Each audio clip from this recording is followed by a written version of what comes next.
The Galar Beginnings online competition was absolutely wild for me, and I've also just had some of the craziest Pokemon battles ever in the General Master Ball tier on the Battle Stadium. And if I've learned anything, it's that Togekiss, Corviknight, and Hippowdon are the 3 strongest Pokemon in Sword and Shield. And even though Togekiss was my primary carry, that it's Scarf Kiss, but better, which made me so happy because you Dynamax, you go for the Air Slash, and now you have that speed boost, and you also have insane amounts of damage. People sleep on that 120 special attack, even after winning an absurd amount of battles at this point, and having rank 3rd placement in the Galar Beginnings. I still can't comprehend the amount of damage this Pokemon does, and it still surprises me with KOs, whether or not Weakness Policy procs. That's the thing, like, you have to hit Togekiss super effective. It's kind of like Weakness Policy Tyranitar, which is also an incredibly strong Pokemon. Like, you have to hit it super because it's too much of a threat to leave on the field for 2 or 3 turns. But once you hit it super, you lose the game. So, very specific and very few Pokemon can actually deal with it. But even though Togekiss has, like, all of this insane coverage and can do all kinds of crazy things, I consider Hippowdon the strongest Pokemon in Sword and Shield. This Pokemon has salvaged more battles, has carried more battles, had just completely stopped entire teams more than any other Pokemon I have used in a very long time. I don't want to say ever, because Mega Sableye did exist in Omega Ruby and Alpha Sapphire, and before all the nerfs that happened in Pokemon Sun and Moon, that was my 1v9 Pokemon, and it did very well. But Hippowdon carries that same weight, and since there is less toxic in the game, since there is a reduced dex, this is the hidden gem. It was already viable. Like, that's one secret of Pokemon Sword and Shield, that if a Pokemon was already viable and one of its like hard counters was gone, or just like general weirdness has evaporated from the game because of the Dexit, that Pokemon's now really good. Or maybe there's a hidden Pokemon that was being unfairly suppressed and now it's super busted again. Who even knows? But Hippowdon has always been a ridiculous Pokemon, and now it's even more ridiculous. I like the leftovers, that way I can offset burn, or just kind of have that health that comes back consistently. I was running Citrus Berry for a while, but I realized that if I'm on the field more than 4 turns, which is generally what happens, I get much more mileage and much more game-saving health off the leftovers than anything else. We have Rock Slide because I Dynamax this Pokemon. If Togekiss can't Dynamax and finish off a Pokemon, or like the team breaks down and the battle gets weird and stuff, then I can just Dynamax Hippowdon, use Rock Slide, bring Sand, Sand Force activates, and now my tank Pokemon with its natural 112 attack just starts carrying damage and carrying the game, and then Fissure turns into an offensive move. Now the idea behind Fissure is that I'm going to be on the field a lot longer than the opponent. Stockpile gives me all those insane defenses, Slack Off means I have sustained for an incredible amount of time, and really, the only Pokemon that has been a consistent problem against this Hippowdon is Corviknight, because Corviknight is tankier than Skarmory. I said this in my Corviknight guide, but it's tankier than Skarmory. Game Freak did it! And because of that, I have really no options against it. I can't hit a Flying type Pokemon, and the Rock Slide is neutral on a Pokemon that has high defense and likes to boost its defense. But I did also want to kind of use this video to show off, because after the Galar Beginnings, everyone's like, yo, what's your EV spread? What's your moveset? Everyone wanted like the exact details. I was kind of saving it for a video like this. So here's the EV spread on my Impish Nature Hippowdon. Here's the EV spread on my Careful Nature Corviknight. At least I think it's Careful Nature. Give me a second. Yeah, it's Careful, and we're also going to break it down a little bit more with like this in-game stuff, but I wanted to show you guys on Pokemon Showdown what is up. Also, we want that one. So that's how I'm running it. Technically, Defensive Nature would be better, but I think like I just, when I was breeding, didn't have the best time for the natures. Or maybe it's only like a 1-point difference that didn't really matter too much. Maybe it's a 0-point difference. I don't know. But this is how I have it because of the Moringa Berry. That I need some base sturdiness in my hit points and defense just to survive like super effective physical hits. Set up an Iron Defense, and then life gets really good from there. And then with the Moringa Berry, we have a +1 special defense. We start surviving super effective special attacks because, reminder, we are tankier than Skarmory. So, Iron Defense, Body Press uses defense instead of attack. So here's the thing, anyone's using a Bulk Up Corviknight, you're just doing it wrong. Like, Bulk Up into Power Trip is not as good as Iron Defense into Body Press, and if anything, I run Corviknight to be a Corviknight counter. That I Iron Defense, I Body Press, and then that gives me ways of dealing with Corviknight that Hippo can't deal with. And usually, if the battle is broken down to like Corviknight's their last Pokemon, Togekiss has already gotten 1 or 2 KOs and done its job. Because like Togekiss can either match and take out almost any other Dynamax Pokemon, and then maybe get an extra Pokemon on top of it, or just straight hard carry and hard sweep through the game. So Corviknight gives me a lot of options. Also, it walls out a ton of Pokemon. Really good at dealing with Tyranitar, really good at dealing with some other Pokemon, and also can't be Toxic Stalled. So if there is like a toxic Pokemon that threatens Hippowdon, Corviknight, it sets up, and Corviknight has been like one of the hardest tank, anti-tank killers in the game, so I adapted it to my heavily tank-based team, and now it's a tank that does anti-tank things and absolutely wins me games. Very, very powerful Pokemon right here. Reminder, it's tankier than Skarmory, so if there's any question as to why it's top 3 in all of Pokemon Sword and Shield, out of all 400 Pokemon, these 3 are the best.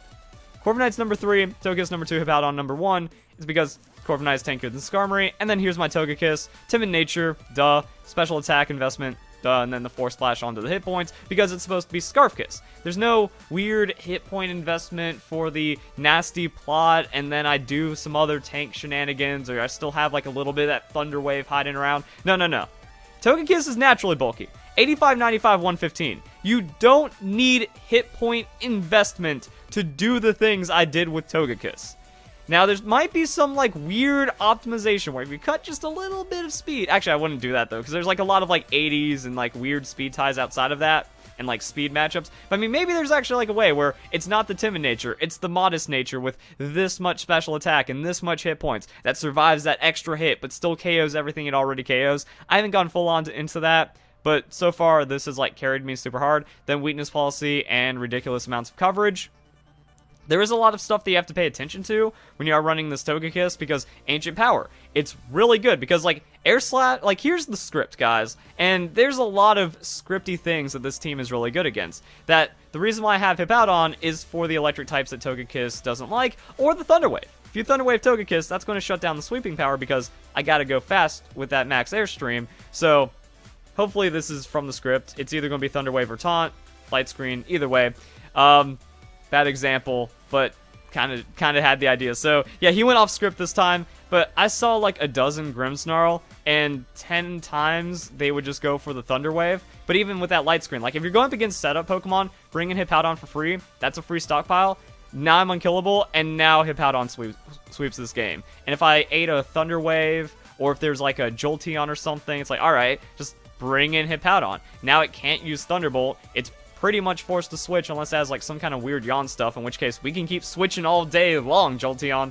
We can do like a lot of weird stuff, and then Hippowdon, all it needs to do is get its foot in, set up, and then it's going to be incredibly difficult to deal with.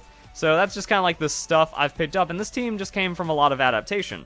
That I was like, okay, how do I build around the Togekiss? Well, I liked using Toxapex. And the thing is, when you have a Bring 6, Pick 3, every Pokemon on your team is supposed to be useful in some kind of way. Now, I did have Appleton, but I found a few situations where it worked, and I was, like, trying to change up the moveset. I love the Ripen, Recycle Citrus Berry. You really have a hard time dying, but Apple Acid wasn't PP maxed, so I didn't have, like, enough consistent damage to take out Pokemon. And then you just have a lot of weaknesses that were generally covered by the Pokemon I was already using, so I just go to them instead. There was a few times where Appleton mattered though, but I think I'd have a different 6 slot. Corsola, this is like another just anti-tank Pokemon. If I see something that's a little too nasty for me, I just come in, curse it, stall it out, and then that threat's gone. Now Togekiss, Corviknight, Hippowdon wins, and then Toxapex was probably my 4th best Pokemon. I just think there's a lot of things that in the meta that Toxapex can't set up against too well and can be overrun with on super effective hits. Like, Toxapex either gets blown up in 2 hits because it takes like an 80%, can't do anything about it, and then dies, or Toxapex just kind of never goes away and wins the battle anyways. But once again, like Steel-type Pokemon, certain Pokemon I couldn't really do too much with because I couldn't outstall them, but Toxapex is a really good backup. That my main core was Togekiss, Toxapex, Hippowdon, but if I saw the Mimikyu, if I saw Tyranitar, even though Toxapex deals with Tyranitar, Hippowdon deals with Tyranitar. So, I mean, like, even though I saw, like, a lot of weird things, sometimes just, like, okay, if I definitely saw the opponent's Corviknight, bring Corviknight, and then some other weird stallness, I'd outstall. But overall, like, Toxapex would be that toxic switch. Toxapex would be an anti-stall that can set up, but the damage finished through with this Pokemon, since I relied on Liquidation at the time, switch that over Scald. Since I relied on that and Toxic for damage, could go bad if they had a Poison Pokemon or Steel Pokemon. these Pokemon just kind of set up and win through damage or one-hit KO moves. So that was really nice. And then, like, that last slot's kind of bringing it together. But overall, I used the weaknesses on my team. I used, like 100 battles on the battle stadium to kind of figure out what's going on. And then this kind of came together, and I learned that, Hippowdon was the best Pokemon in Sword and Shield. It already served me very well in Pokemon Sun and Moon. I think I touched it briefly in Generation 6, because, like, backing up Sableye with Hippowdon was pretty filthy, and then you run, like, Hippowdon Amoonguss, so full defense tank with a full special defense Amoonguss and Regenerator. Toxapex has Regenerator as well. It works out really well, but in 3v3s, it's hard to beat up this core when I also have 3 other really good selection choices, and it's just mostly about playing smart with the Togekiss. That I was actually just kind of YOLOing it and leading Togekiss, and then having, like, the Corviknight or Hippowdon switch if it got bad, but in all honesty, I could lead Corviknight, I could lead Hippowdon, and then I'd still have a really good time. So the only thing that shut me down was, like, double taunt, and another problem I had was, like, Shell Smash Poltegeist, because I didn't have, like, a reliable way of destroying it, and it was usually with, like, some kind of yawn setup. So the opponent would lead Espeon, Togekiss can't one-shot Espeon, I get yawn, Poltegeist comes in, I'd have to, like, wake up and blow up the Poltegeist just right or something, or else I get swept out. So there was a lot of, like, snowballing damage, but for the most part, I tried to sacrifice Togekiss to get Hippowdon tankier than the opponent. I think the best thing you could do is just watch my battle stadium, or not my battle stadium, just watch my videos on this and just kind of, like, see how all the battles broke down and how a lot of things got weird and I ended up just winning. So yeah, like, Toxapex won me games, Corsola won me games, everyone on my team at some point won me a game, but the 3 most effective were Corviknight, Hippowdon, and Togekiss, because Togekiss either 3-0s, Hippowdon saves the game, or 3-0s itself, because, like, maybe Togekiss gets blown up early or something weird happens, or Corviknight gets the final, like, it's my last Pokemon, it gets the final 2 KOs and really matters. Another thing that was problematic was Substitute Hydreigon. So there are some weird things, Taunt, Substitute, it is a bulky team, but that isn't what the meta had. Whatever the meta had, I was able to deal with. I just kind of wanted to talk through it, show you guys my team, show you guys my strategy, show you guys, like, the building process around it, and effectively what these Pokemon accomplish. And if you didn't know that just from watching the, the replays and stuff, then that's a thing, but I don't know what else to say. Like, the team's filthy, and these are the 3 best Pokemon in Sword and Shield. If you think otherwise, you just weren't paying attention to the 3rd and probably best battler in Pokemon Sword and Shield. If it wasn't for some crazy RNG, I had 1st place. So if you guys enjoy the video, hope you all have a nice day. Thank you very much for watching.